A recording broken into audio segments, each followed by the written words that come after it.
Alright, folks, I'm on double secret probation. Okay, cut. Do it again. Alright, folks, I'm on double secret probation to deliver this review to you, Animal House. Double secret probation edition.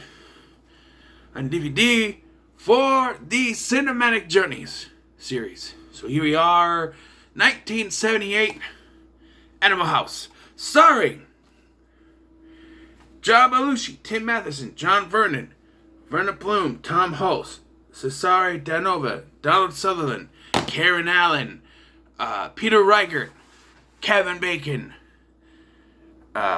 Mark Metcalf,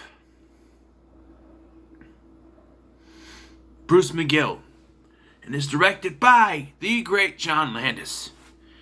Guys, so once upon a time ago, I was given this DVD by my grandma, right? Well, I've had this DVD 3 times. No, so, well, 2 times. This is my second one. But I was given the DVD by my grandma, along with Porky's, because she thought I would enjoy them. I barely remembered either of them. Eventually, I'm going to have to get Porky's, because that's another one. But Animal House, I watched once, and I don't remember ever watching it again. And I don't know why. This movie is famous for starting the movie career of John Belushi before he stopped it in 1982. Unfortunately. But, yes. So, it tells the story of a college, fraternity frat house called the Delta House. They're at this college called Faber College, and they are always at odds with the dean of the students, played by John Vernon, Dean Wormer, played by John Vernon, in a fantastic villainous role, I might add. He's also in Killer Clowns from Outer Space. To me, it seems like he's playing the same character. Like, he got kicked out of Farber for what happened, and now he got fired, and now he's a cop. Who knows? But yeah. So I really enjoyed this. It is really weird though, because I just watched Van Wilder a couple days ago, and Tim Matheson played Van Wilder's father. Which you could say they probably did that because of this, because of college movie. But his character was nothing like the character in this movie. He was the total opposite. He was no nonsense, I'm cutting you off type thing. This one, totally different. I was actually surprised to see Peter Reichert. You don't know who that is. He was Detective Kellaway in The Mask. So I was surprised. I didn't realize he was in this movie. And you also have Bruce McGill, who, if not for the mustache, I would never recognize him. If he had no mustache, I wouldn't have recognized him, but the mustache gave him away. Kevin Bacon, all is calm! He gets squashed. Karen Allen, which is one of the more questionable parts of this film. I'll get to that. Donald Sutherland adds to that questionable part. Donald Sutherland plays one of their college professors. So, yeah. What can I say about this movie? There's partying. There's John Belushi being John Belushi in a very John Belushi way. There's this scene that had me rolling. He's at the lunch. When it's time for lunch, he's at the cafeteria, and he's filling up his tray, and he's throwing a bunch of shit on there, but he's also eating stuff. And what got me is I'm seeing him eat all this stuff, put it on there, but he takes this, hamburger or something, and he just shoves the whole thing in his mouth. I was sitting there watching this, and I was kind of smiling, but when that happened, I lost it. I was like, man, this guy, why are all the good ones taken from us too early, Why? Why? Oh, why? Sucks. Anyway, He's fantastic in this film, by the way. All the characters are pretty good. You know, there's no real big negative for me in this film. I liked the characters. I liked the camaraderie that the characters had. All the Delta House characters, they got along very well. They seemed to have very good chemistry with each other. You know, they were playing off each other and stuff like that. It was really good. You know, I hear that on set they didn't really, you know, congregate much with the actors who played the opposing characters. You know, that's really good. Because you don't want, you know, to be good friends with someone. I mean, it's good to be cool with them, but, like, I don't know. If you want that animosity in the film, maybe a little animosity off the film is, you know, good. But to do it like, hey, we need to act like assholes toward each other so that we're better in our scenes. You know? But yes, like, the big star of this movie, really, Donald Sutherland was the big selling thing. They needed a star for this movie, and Donald Sutherland was the one. Everyone else, like John Belushi, was known for Saturday Night Live at the time, which was in his third season at the time, but no one else got big. You know, it wasn't. You know, Kevin Bacon wasn't a star yet. He hadn't even been in Friday the 13th yet. That was still another 2 years away.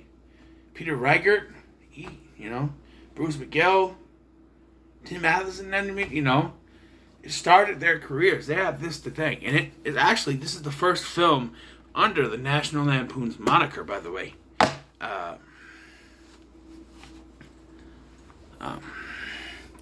And Bluto does say, that's Belushi's character, says he's been there for 7 years. Maybe that's, you know, maybe they modeled Van Wilder out of this a little bit, but he was the skinny Bluto who liked to party and stuff like that. Maybe they modeled it. Who knows? But yes. So there's a couple of things I do want to talk about here. So they introduced this character of Jennings. He's one of the college professors, and he's down with the kids there, you know, with the college students. He smokes weed with them and all that stuff. And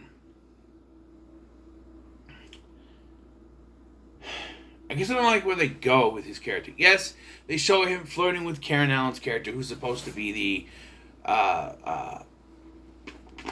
the girlfriend of Boone, who's Peter Reigert's character. And then when he says, you know, take me out tonight, and she's like, I'm busy. Right away, I'm like, well, how's she busy? You know, they do this road trip thing after.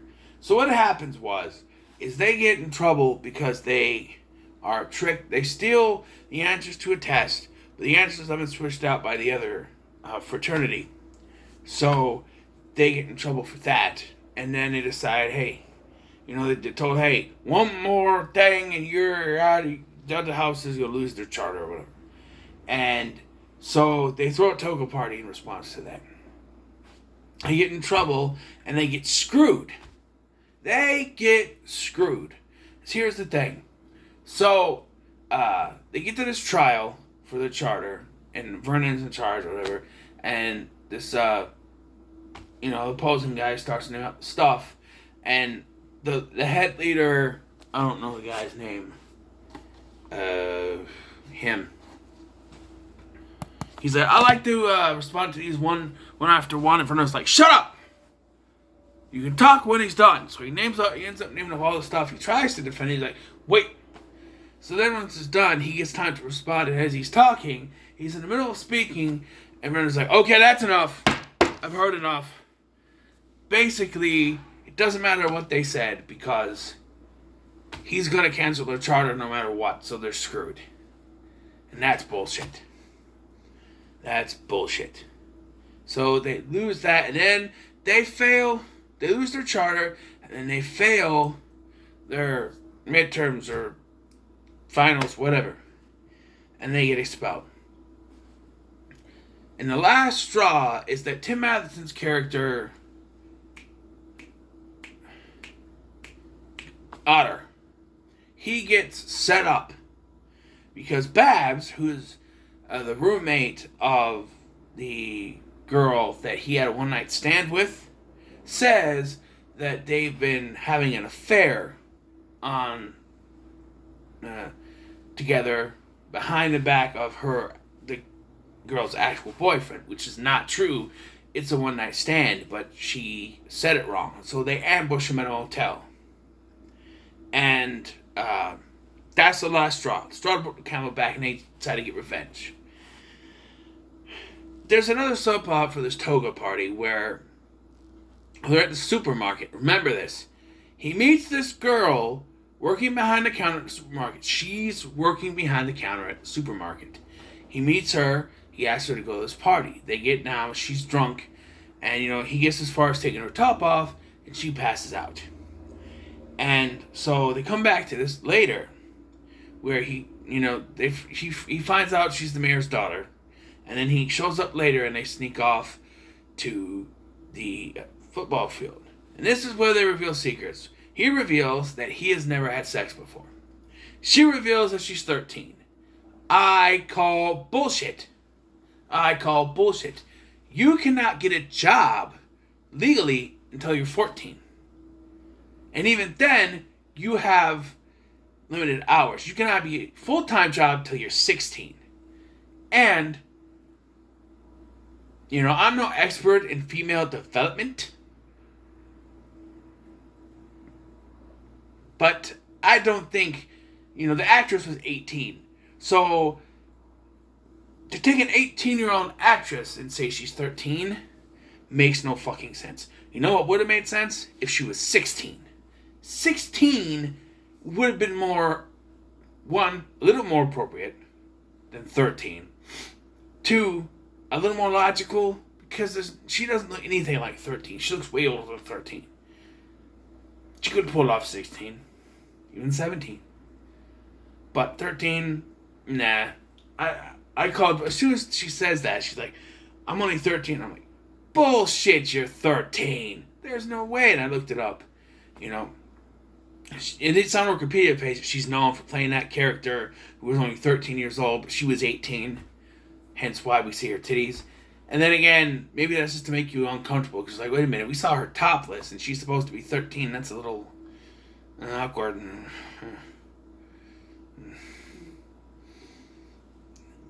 The 16 wouldn't have made it better, but I don't know. Either they should have made her 16, which would have made it a little bit more appropriate. So a little bit more, not as, there wouldn't have been as big of an age difference.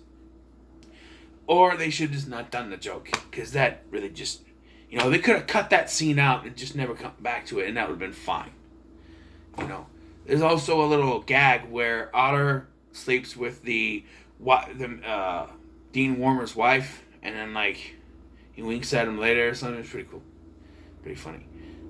So this all ends in a big showdown at the end, where they basically take over this entire parade and they destroy everything. Basically, one thing they got me so guy grabs the baton that the band is following, and they follow him into a dead end. And then after he puts the thing in the corner, the baton in the corner, and leaves, and they even come back to it. They're still there playing the instruments in the freaking dead end. What? In an alleyway. What? Looks, I understand trying to be funny, but that doesn't make any sense.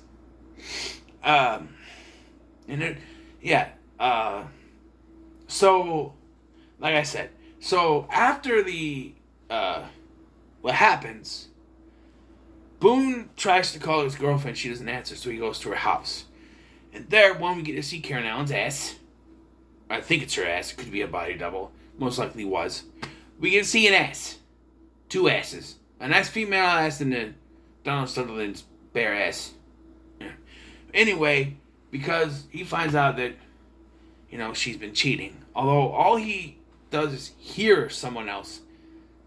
How does he know that, she's, just a shirt. But still. And I found this, once again, you could have taken this scene out and it didn't really do anything because they get back together at the end anyway.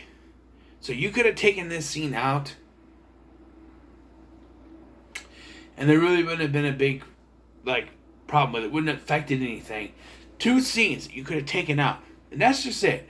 The rest of the film is fantastic. Only those 2 scenes were the only ones that I think you could have taken out, and it wouldn't have hurt the film at all. Could have made it a little bit better. Wouldn't have hurt the film. Not at all. In the end, I do want to say, at the end they are pointing out who went where, what they did. A couple of funny ones. The funniest one is that Bluto becomes a state senator and marries this cheerleader chick that he abducts from the parade. So I thought that was funny. And he's dressed as a pirate while he's doing all this stuff. So that's pretty cool. Comes out on the thing. This movie's fantastic. You know what? Barring 2 scenes, which I'm going to dismiss, I'm giving this a 10. Animal House goes to the moon. That's right. It goes to the moon. I can't think of anything else. I am going to eventually get the Blu-ray, so it's high definition goodness for me. So, what are your thoughts on National Lampoon's Animal House? Let me know in the comments below. Make sure to like, share, and subscribe. Thank you for watching. I've been Scotty. See you in the next one.